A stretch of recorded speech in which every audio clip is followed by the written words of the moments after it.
took 44% of their shot attempts from three-point range in the first round. That was most of any team in the playoffs, and about the same tonight, 39 attempts of their 90 overall shots. What do you do to combat that for a team that has a guy, particularly like Isaiah Thomas, who's so good at penetrating, and then they move the ball as well as they do? Well, it's really tough because, as you touched on, Isaiah Thomas is so good penetrating, and you try to take away the gaps from him penetrating, but then you got knockdown shooters, and you got guys like Al Horford, Crowder, making big shots in a timely manner that's building the momentum during the course of the game. So it's just unfortunate, and they have to do something on that perimeter. Yeah, you mentioned at the start in the pregame about Daryl in Houston with the analytics of all of this. The mid-range game versus, the three-point stretching of the floor by the Celtics. I thought the backcourt of the Wizards were the backcourt of the Wizards. They were who they were. They got off to the quick start, but what has developed in the last few years under the constant improvement with Brad Stevens and his players are the chip on their shoulders from Avery Bradley to Crowder, where they've been seen as one-way players to prove that they're more than that offensively as well. The confidence that comes with the way they shoot the basketball, the willingness to share it, to just move it to the open man, the confidence to take those shots. I mean, it was all present today in that second half. So that second half shows me exactly who the Celtics were, and the first half shows me exactly who the Wizards are.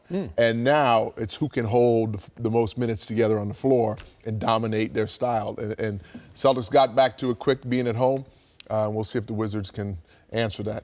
Crowder's 6 threes was a career high, postseason or regular season. Something else the Wizards may want to look at for Game 2 and moving forward is taking advantage of the times when the Celtics had their 3 guards in, Smart and Bradley, along with Isaiah Thomas. And when they try to hide Thomas defensively on a bigger player, Washington really didn't take advantage of those matchups. Absolutely, and I was wondering who Isaiah Thomas was going to be guarding in that backcourt. He wasn't guarding either guys, whether it was Wall or Bill. He found himself a lot of the time on Porter. So in that situation, Porter has to get to the post and not settle for a jump shot or things like that. You got to make them pay. You got to try to get them in foul trouble. You got to try to get the defense of Boston to come down and double team and open up opportunities for your teammate. Not just Porter, but Kelly Oubre, Bojan Bogdanovic. He guarded all these guys. Bogdanovic is nearly a foot taller than Isaiah Thomas. Right, and when I even looked at in the second half, there were stretches where it was Rozier, Smart, and Isaiah. Yeah. That's about as small as they can go. Putting Crowder at the 4, Crowder to me, far more physical than anyone that the Wizard had once Markieff Morris went out the game. Oubre, Porter, they don't want to wrestle with Crowder. They just don't. And so that gave, I think, the edge to Coach Stevens to be able to even swing even smaller, which then forced Bradley Beal and John Wall to have to deal with Rozier and Smart, and it really gave Isaiah more room to hide on the defensive end of the floor. Really, really interesting because at the beginning of the game, remember, they pulled Gerald Green because the Wizards seemed to be so much bigger than the Boston lineup. And then, by the second half, you had Boston going as small as they could possibly do. Play to your strength is what I say when you start talking about going small.